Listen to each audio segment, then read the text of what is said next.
Picture this, a house that hums with the whispers of 100 yesterdays, its walls holding secrets in every crack and crevice. I'm Valerie, 50 years old, and this old place is my sanctuary, my storybook. It's a quaint, weathered house on the edge of town where the wooden floors groan underfoot like they're telling tales of everyone who's ever walked them. The kitchen still wears its faded floral wallpaper, a pattern so outdated it's almost charming, peeling just a bit at the edges as if it's shy about showing its age. And then there's the living room, dominated by a large bay window that frames the garden outside like a living painting, always changing with the seasons. I've spent countless hours polishing that window, making sure nothing obscures the view of the world beyond. My world, our world. That world, for so long, has been shaped by Edward, my husband. He's in his 50s, too, a man whose strength isn't loud or brash but steady, like the slow roll of a river. He's meticulous, the kind of person who folds his socks with precision and never leaves a dish unwashed. But it's in the garden where I've always seen his heart come alive. He used to spend entire afternoons out there, his hands deep in the soil, pruning rose bushes until they bloomed with a ferocity that seemed to mirror his quiet passion.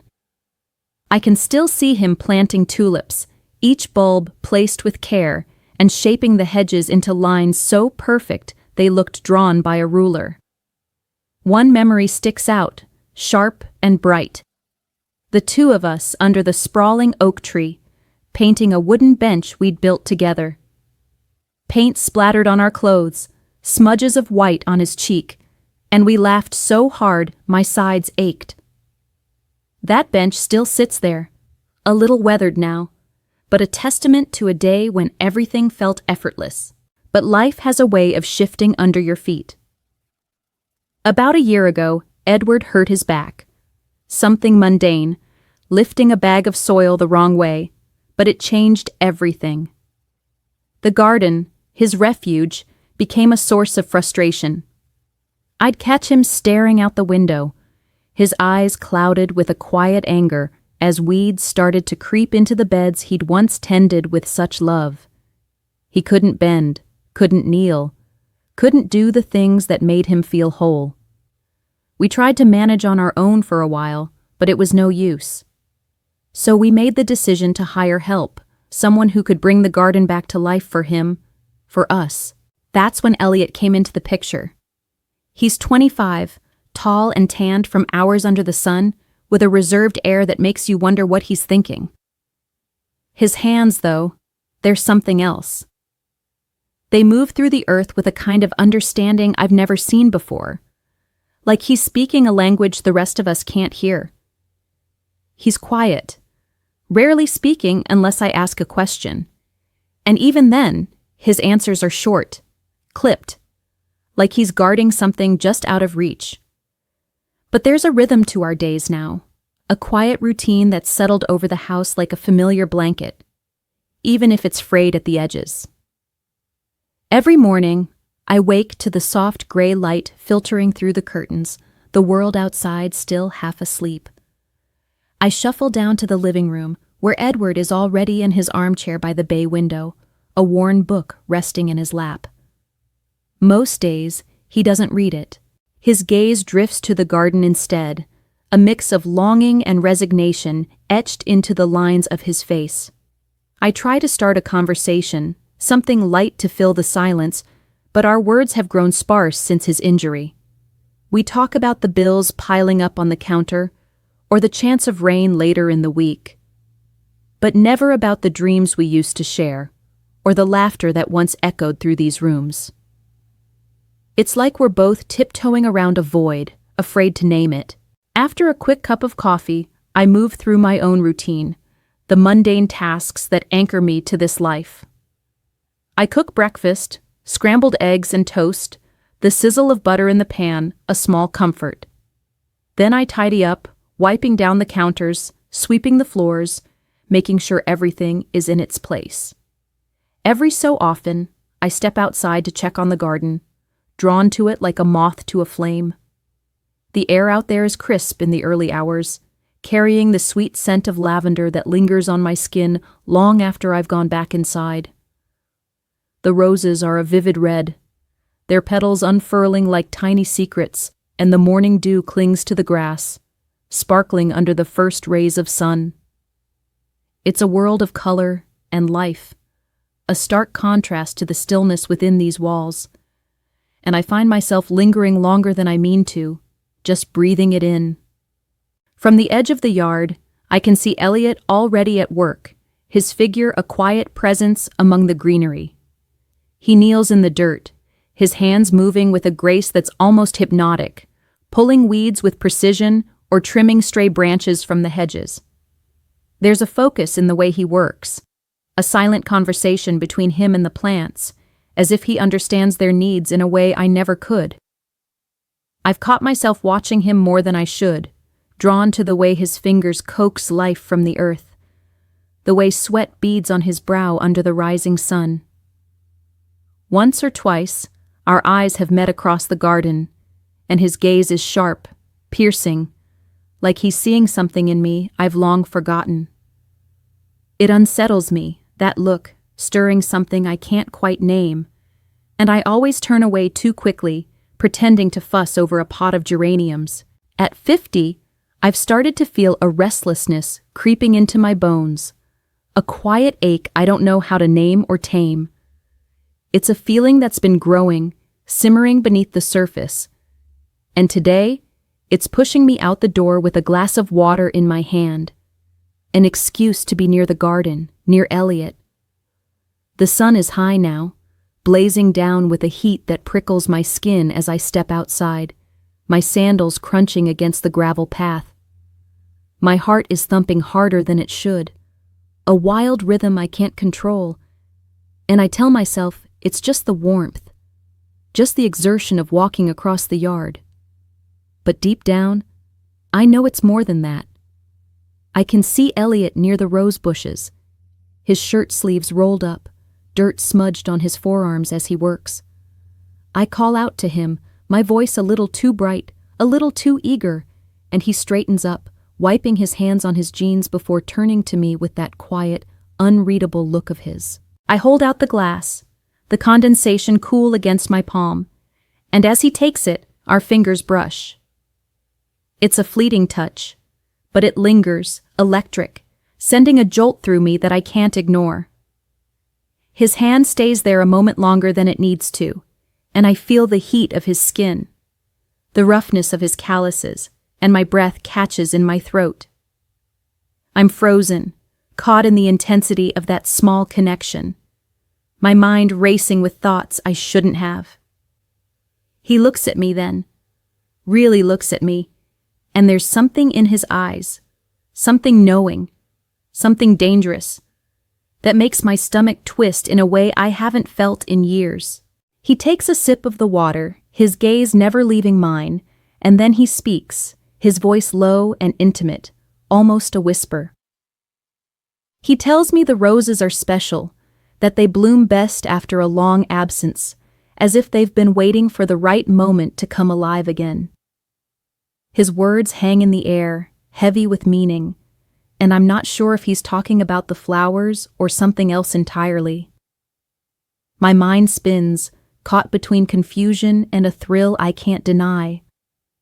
There's a pull in his tone, a quiet invitation that tugs at something deep inside me, something I've buried under years of routine and responsibility.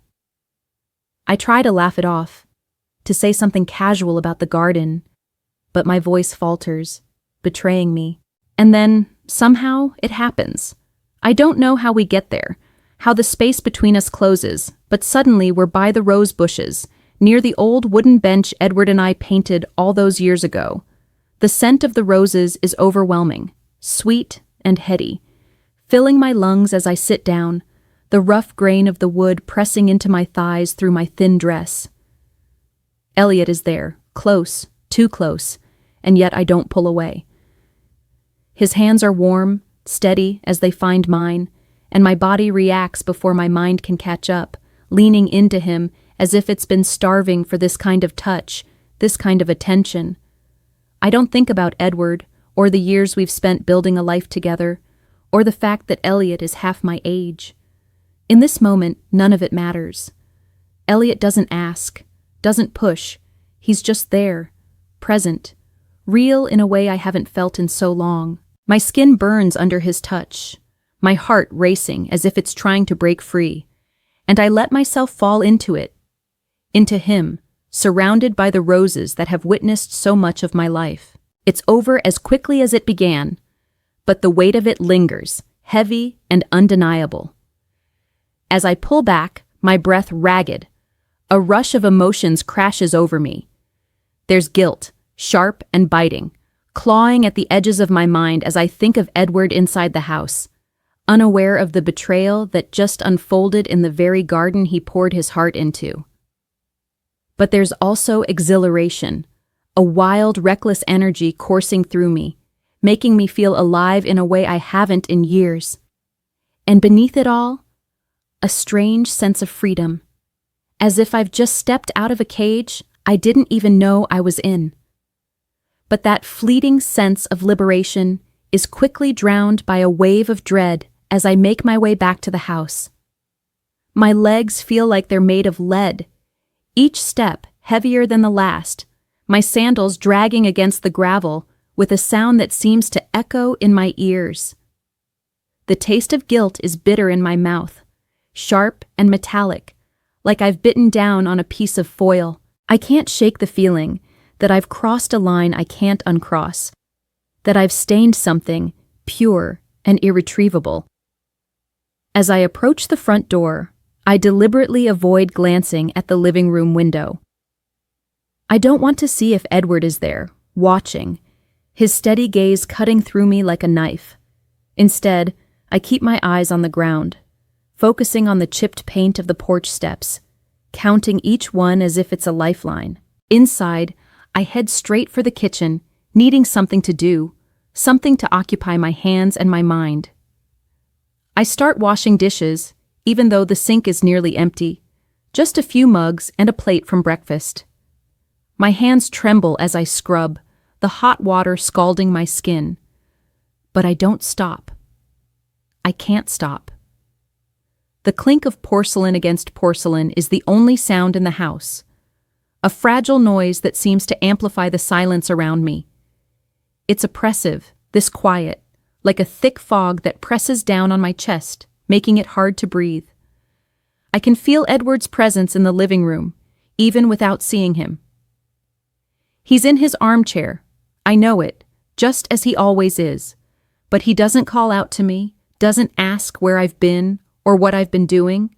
He doesn't even turn his head when I pass by the doorway on my way to grab a dish towel. I catch a glimpse of him out of the corner of my eye, his silhouette rigid against the dim light filtering through the drawn curtains, and my stomach twists. The air in the house feels heavy, charged with something unspoken, as if every creak of the old floorboards beneath my feet is an accusation, a reminder of what I've done. I stand at the sink for what feels like hours, though it's probably only minutes, staring down at the suds swirling in the water.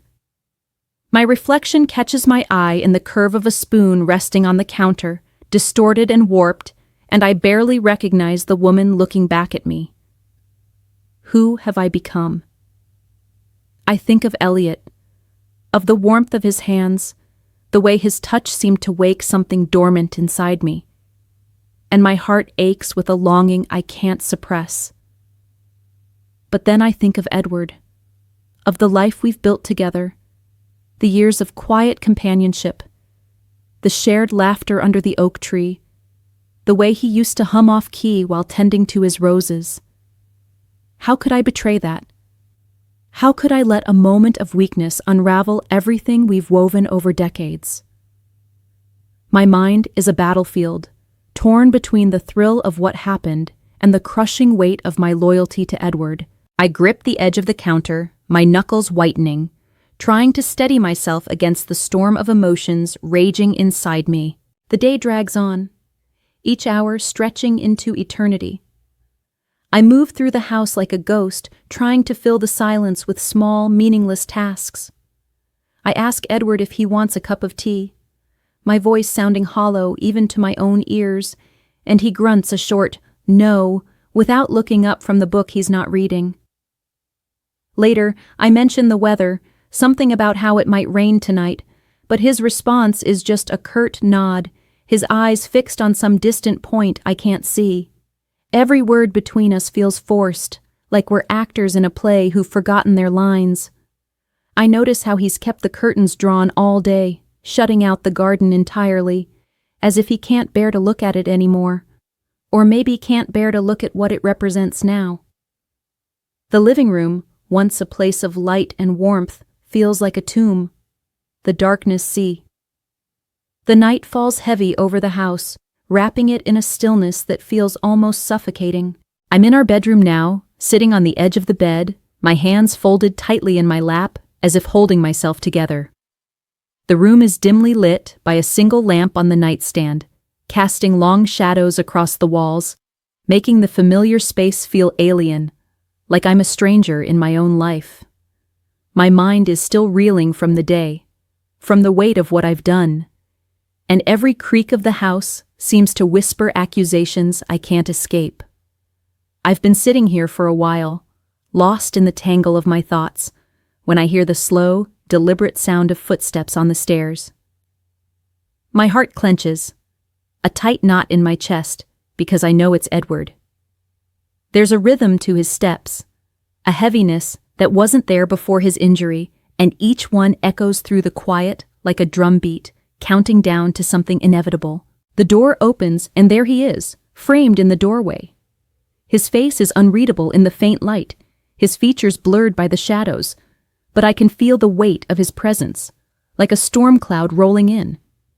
He doesn't say a word at first, just steps into the room with that measured pace, each movement deliberate, as if he's carrying something too heavy to name. I watch him, my breath shallow, as he crosses the threshold and moves toward the bed.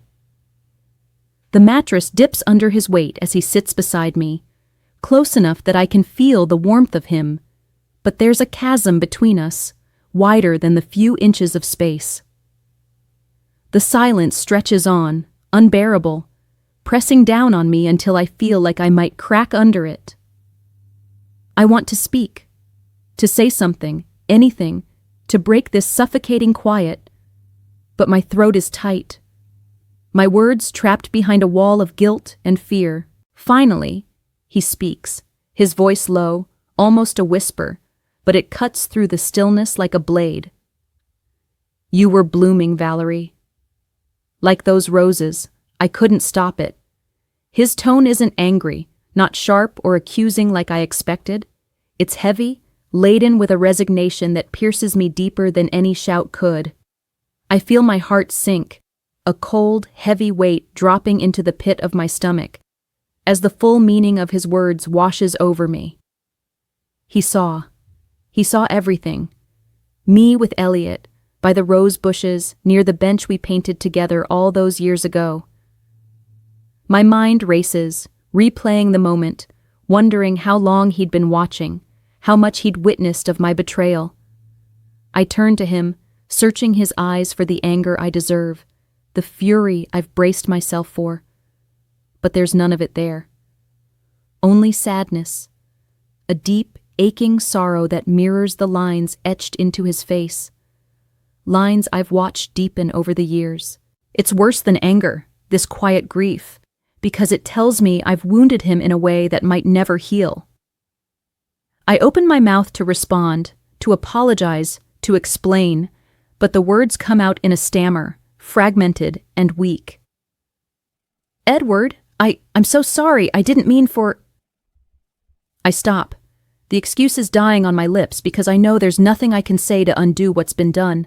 No words can erase the image he must have seen, the memory now burned into his mind as surely as it's burned into mine. I fall silent, my hands twisting in my lap, the weight of my actions pressing down on me until I feel like I can't breathe. Edward doesn't look at me. His gaze shifts away, out toward the window, even though the curtains are drawn tight, blocking out the night, blocking out the garden where everything fell apart. It's as if he's looking for something beyond this room, beyond us, something I can't reach or understand. His words about blooming linger in the air, echoing in my mind, and I can't help but think of what Elliot said earlier about the roses blooming best after a long absence, as if they'd been waiting for the right moment. Edward's choice of "the days after that night pass in a haze," like I'm walking through a dream I can't wake up from. Edward and I move through the house like ghosts, our presence barely acknowledged, our voices hushed to a minimum. We speak only when it's unavoidable, about the mail that needs sorting or the groceries running low. Each word feels like a pebble dropped into a still pond, rippling out with a weight I can't ignore. I find myself lingering in the kitchen longer than necessary, my hands busy with mundane tasks, just to avoid the heavy silence that fills every other room. One morning, as I'm pouring coffee, I pass him a cup, our fingers brushing for the briefest of moments. It's nothing, just a fleeting touch, but I feel the tension coil tighter in my chest. His eyes flicker to mine, just for a second, before he turns away, taking the cup without a word. Later, I catch him standing by the living room window, his hand resting on the frame, staring at the drawn curtains, as if he can see through them to the garden beyond. His shoulders are hunched, his posture a silent story of pain and betrayal. And I wonder if he's picturing that moment, replaying it over and over like I do. My thoughts keep drifting to Elliot, no matter how hard I try to push them away. I've spent hours dissecting what happened by the rose bushes, turning it over in my mind like a puzzle I can't solve. It wasn't just a fleeting lapse, a mistake born of impulse. It was more, a reawakening of something I thought I'd buried long ago, a part of me that had gone dormant under the weight of years and routine. I felt alive in a way I hadn't in decades, my heart racing with a hunger I didn't know I still had. A few days after the confrontation, I see Elliot in the garden again. I'm standing at the edge of the porch, half hidden by the shadow of the overhang, when I spot him near the hedges, his hands moving through the greenery with that same quiet grace. Our eyes meet across the yard, just for a moment, and there's a flicker of something in his gaze. Recognition, maybe, or regret.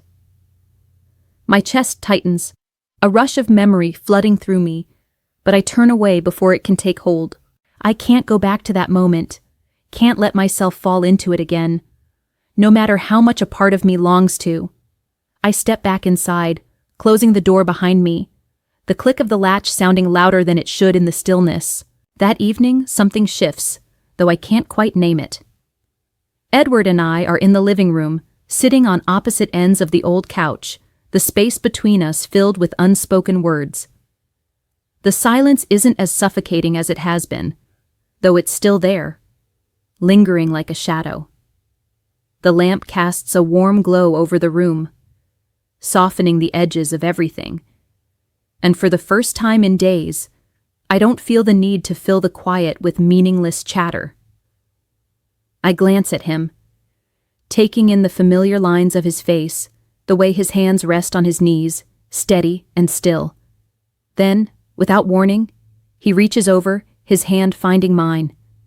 His grip is firm, not possessive, just present. It's a small gesture, but it sends a jolt through me, a flicker of hope sparking somewhere deep inside. I'm not sure what it means, or what I'm hoping for. Forgiveness, maybe, or a chance to rebuild what I've broken. I squeeze his hand back, just slightly, and we sit there for a while, not speaking, just holding on to that fragile thread of connection. In the quiet of my own mind, I let myself admit the truth I've been dodging. I liked what happened with Elliot.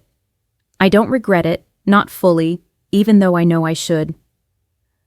That moment by the roses, it woke something in me, reminded me of a version of myself I'd forgotten, a woman who could feel, who could want, who could burn, with a passion I thought had long since faded. But that doesn't erase the grief I feel for the trust I lost, nor does it change the fact that healing will take time. But perhaps now, with this newfound spark, I can begin to rebuild the pieces of my heart. Don't forget to subscribe, like, and comment if you enjoyed this story. This will help us create more engaging stories for you.